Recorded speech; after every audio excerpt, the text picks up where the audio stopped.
se jugaba la fecha 20 de la Liga Griega entre el AEK Atenas y el Pantserraikos, donde Orbelín Pineda visitaba al Ceres Stadium. Desde el primer minuto, el juego fue orquestado por el equipo local y con paciencia el AEK tomó las riendas del partido, moviendo el esférico de un lado a otro en busca de una rendija. El Pantserraikos esperaba atrás en un bloque compacto, mientras las águilas bicéfalas construían su ataque con meticulosidad, tomándose su tiempo en la creación ofensiva.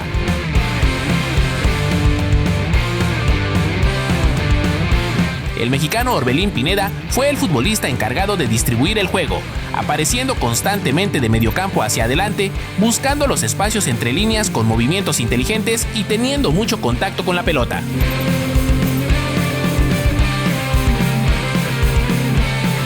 El AEK tenía el ritmo del partido completamente sometido, pero era evidente que el equipo visitante esperaba en el fondo paciente, aguardando para lanzar algún contragolpe ante cualquier descuido. El monopolio del balón por parte del conjunto ateniense les permitía pensar mejor sus jugadas, realizando tenencias largas para desgastar al rival y buscar los huecos en una defensa muy cerrada. Aunque para abrir brecha, el mexicano ponía el balón en disputa dentro del área para que la jugada se resolviera desde dentro. Daba muestra de cómo desatar el nudo, utilizando su habilidad para quitarse hombres de encima y proyectarse hacia el ataque. El Pantserraikos se encerraba atrás con disciplina, aunque su propuesta era arriesgada, ya que el AEK llegaba al área con frecuencia y dejaba que el conjunto amarillo le mostrara los dientes de forma continua, pero aún así le estaba funcionando la estrategia. El partido siguió con la misma tónica y el AEK mantuvo su superioridad territorial. En este contexto, el gol parecía una cuestión de tiempo, solo era necesario esperar a que la insistencia diera su fruto.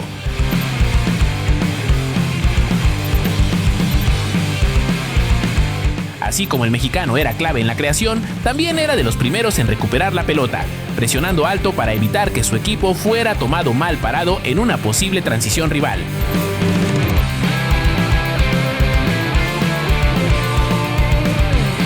Así finalizaron los primeros 45 minutos, aunque en el segundo tiempo el partido siguió su curso predecible, con el AEK dominando y el Pantserraikos aguantando. La tensión aumentó cuando el mexicano recibió una dura patada al disputar un balón, en una acción que reflejó la creciente desesperación defensiva del visitante.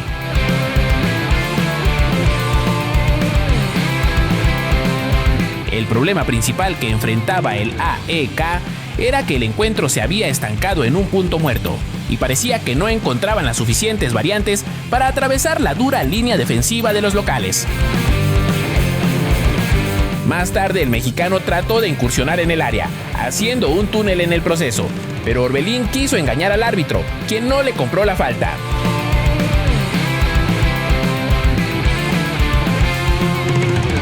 Ante esta situación, el director técnico Marko Nikolić optó por cambios para darle una nueva cara a su equipo. Entre los sacrificados estaba Orbelín Pineda, que dejó el campo tras una actuación solvente, pero insuficiente para romper el empate. Y al parecer la modificación funcionó, ya que al minuto 54, el húngaro Barnabás Varga abrió el marcador con un remate de cabeza tras un centro preciso desde la banda, liberando por fin la presión que pesaba sobre el estadio. Pero lo que realmente desencadenó la victoria abultada fue la expulsión del jugador Volney Feltes del Pantserraikos al minuto 88, cuando el defensa cometió una falta clara dentro del área que el colegiado sancionó con penalti y la tarjeta roja.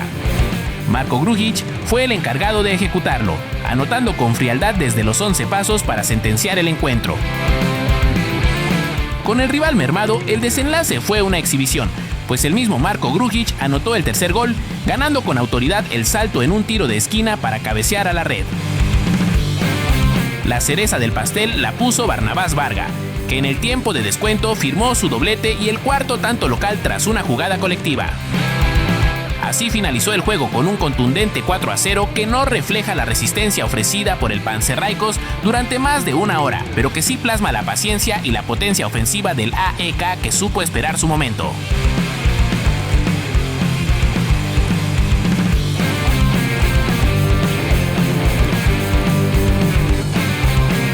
el AEL de Limassol regresaba a la actividad de liga tras imponerse a un equipo poderoso en la Copa.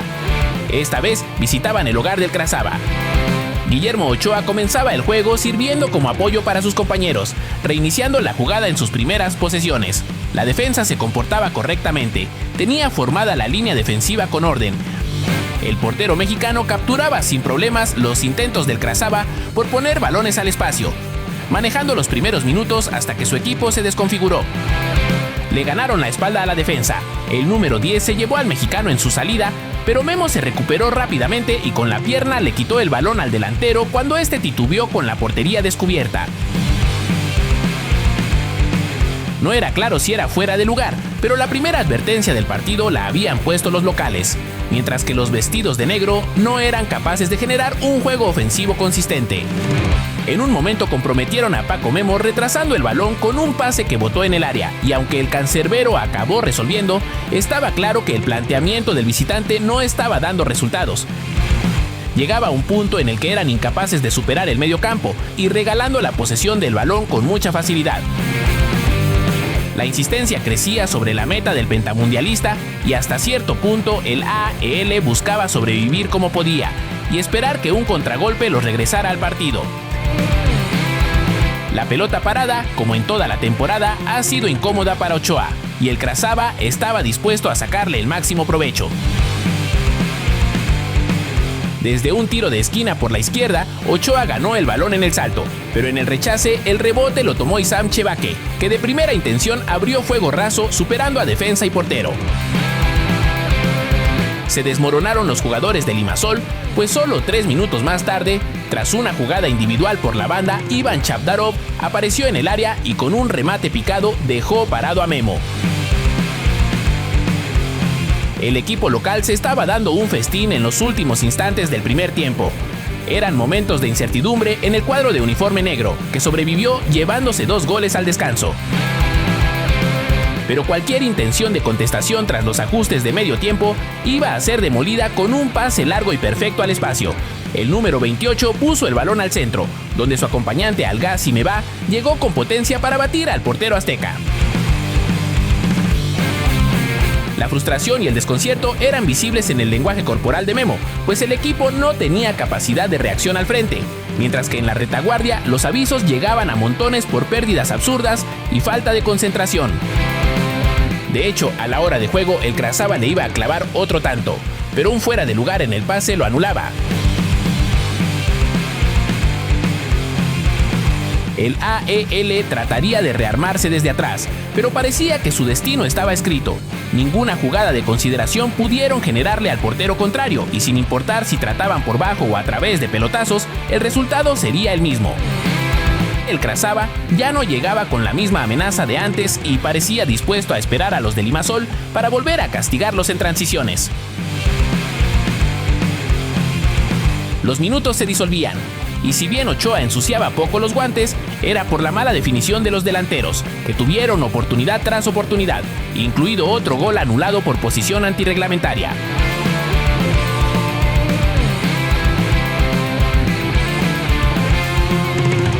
El AEL estuvo inoperante y se llevó una derrota que no cambia su posición en la tabla, pero a falta de 5 jornadas de temporada regular no es claro si podrán estar en la ronda del campeonato.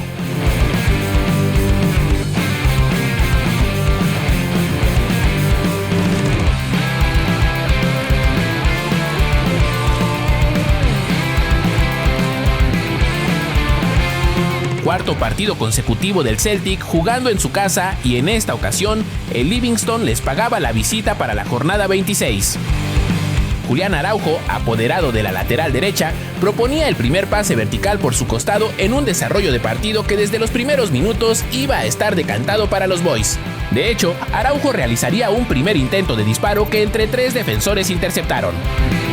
Estábamos hablando del peor equipo de la Scottish Premiership, pero aún así, tras una serie de rebotes y cabezazos en el área, Schmeichel tuvo que aparecer para salvar a su equipo del primero.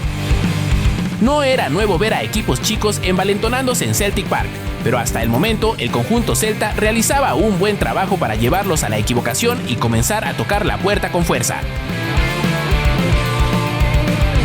Por su parte, Araujo había ganado ya un par de duelos importantes por la banda, imprimiéndole intensidad a la recuperación del balón, buscando armar una escapada, pero el jugador que hizo la cobertura le puso bien el cuerpo. El primer gol se había hecho esperar, pero Sarachi tomó un balón en la media luna del área y rápidamente armó el disparo violento que superó a una cantidad de jugadores tratando de tapar las rendijas. El Livingston volvía a querer sorprender desde un saque de banda, pero esa jugada no tardaba en convertirse en otra transición en la que participaba el mexicano. Y aunque sin un desenlace satisfactorio, en la siguiente iba a doblar a Tunecti para llegar a línea final. Sin embargo, el centro no encontró a nadie en el primer poste. Momentos después, el pase de Julián entre líneas para Nygren era perfecto, pero el guardameta se crecía. El Celtic había tenido oportunidades por racimos, pero no concretarlas propició que el Livingston se motivara, apuntando a la banda de Julián, peleando cada duelo hasta que los locales sintieran la presión y pudieran rascar jugadas de táctica fija que ya habían probado ser su mejor oportunidad para meterse al juego. Los Boys salieron de esa dinámica por un momento, pero ser imprecisos en sus posesiones significaba otra oportunidad para el Livingston de respirar y salir del asfixio que normalmente propone el Celtic dentro del campo rival. Esto lo vivió Julián de primera mano, que tuvo que resolver un par de jugadas con su compañero cuando el rival se acercaba. Las estadísticas eran claras, el Celtic tenía la posesión y había disparado más al arco, pero la sensación no era de dominio, al menos no como lo indicaría la diferencia entre ambos conjuntos en la tabla. El Livingston estaba bien parado en su bloque bajo. Cada vez que Julián y el extremo pretendían armar una combinación o avanzar en bloque, se cerraban los espacios y los bajaban con una marca férrea. Arrancando la segunda mitad, al originario de California le botó el balón y con las uñas impidió que se escapara el número 17. Tras ese pequeño susto, el Celtic generaba el volumen de juego que le gustaba alrededor del área rival.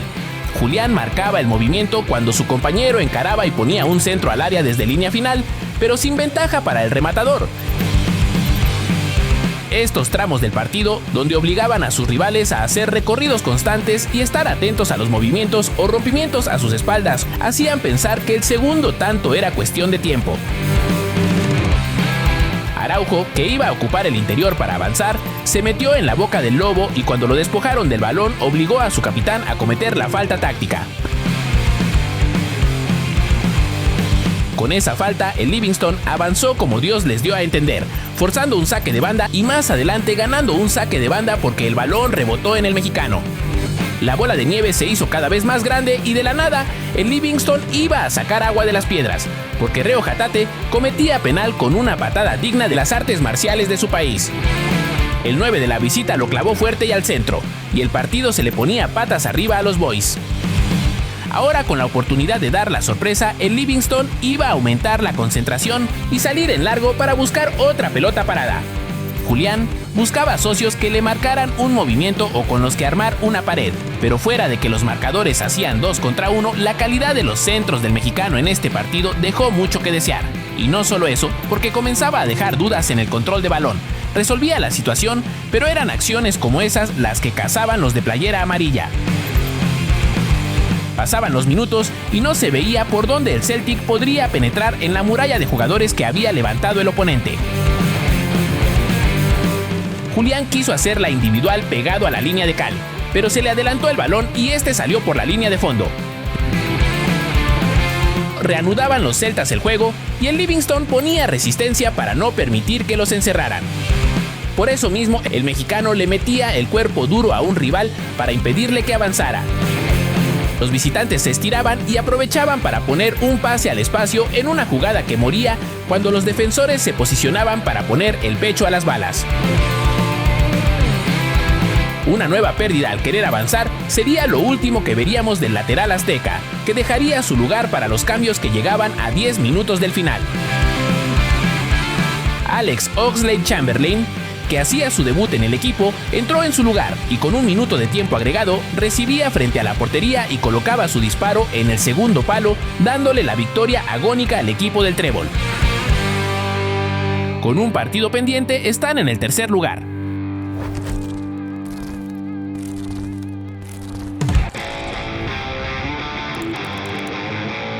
Ambiente inigualable en la Catedral de San Mamés para el derbi vasco en las semifinales de la Copa del Rey. Alex Padilla, que ha jugado todos los partidos con el Athletic en esta competición, era cobijado por su gente en un encuentro trascendental de la temporada.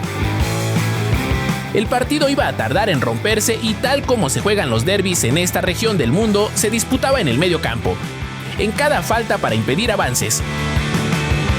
El disparo de Guedes no iba a tener la comba necesaria para sorprender al portero México-español, cuyo trabajo hasta ese momento se reducía a despejes largos o a participar en la circulación de la pelota cuando caía la presión de los delanteros Churi Urdin.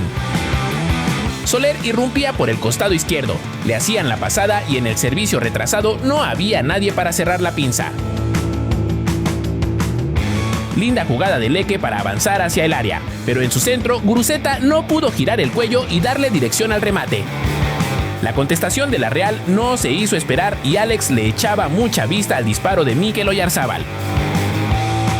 Inmediatamente, Guedes dejaba en mano a Marín contra Padilla, quien con el brazo mandó el balón al tiro de esquina.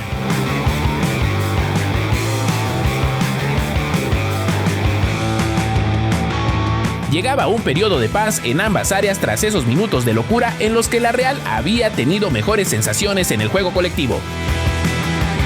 Por el contrario, el Athletic carecía de pólvora por las bandas, y eso se notaba.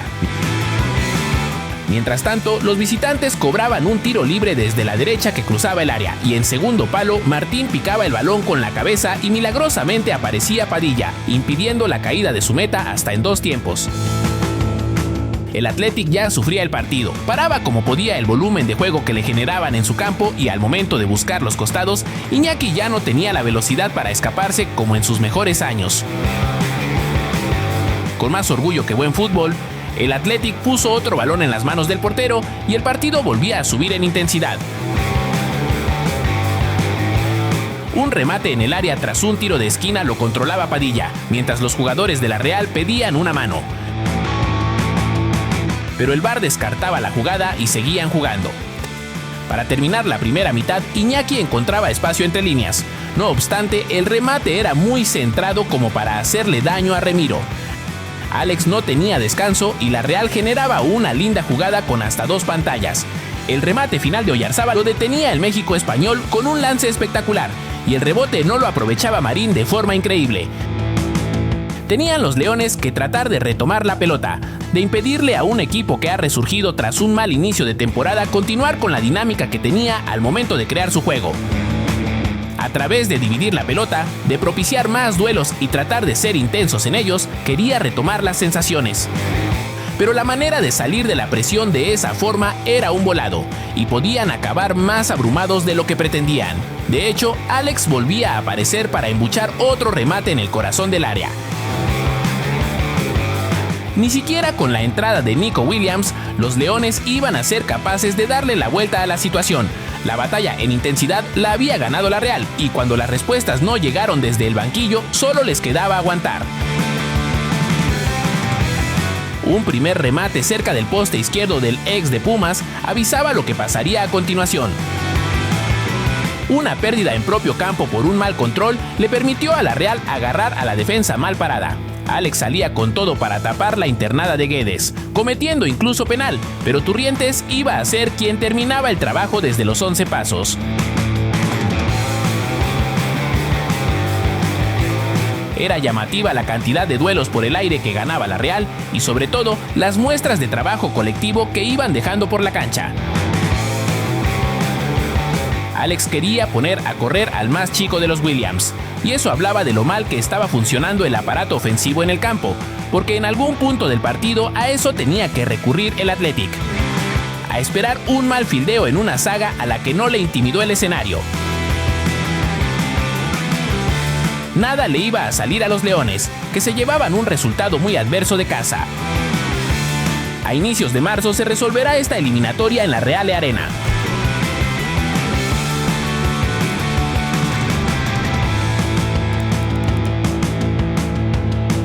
El Etihad Stadium sería testigo del partido entre el Manchester City y el Fulham, en la jornada 26 de la Premier League, donde Raúl Jiménez saldría al campo en el 11 inicial. El Manchester City mostró su poderío con la tenencia de la redonda desde el primer minuto, acorralando al conjunto londinense en su propio costado del campo. Los locales tejían su tela de araña con paciencia, moviendo el esférico de un flanco a otro en busca de la rendija perfecta. En ese aspecto, el delantero mexicano Raúl Jiménez tuvo una tarea difícil, pues debía aguantar la bocha en las pocas ocasiones que el Fulham pudo salir jugando, convirtiéndose en un punto de apoyo casi siempre efímero ante la rápida recuperación de los Citizen. Por las condiciones del partido, Raúl tuvo que echarse hacia atrás para sostener a su equipo, y su sacrificio implicó bajar hasta los linderos de su propia área, alejándose por completo de su zona de influencia natural. Incluso por momentos, tuvo que convertirse en defensor para neutralizar algunos intentos de progresión de los ciudadanos.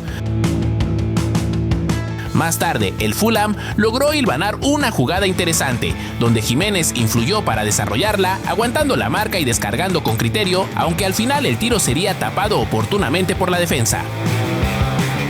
El City logró reflejar su superioridad en la pizarra hasta el minuto 23, con la anotación de Antoine Semenyo.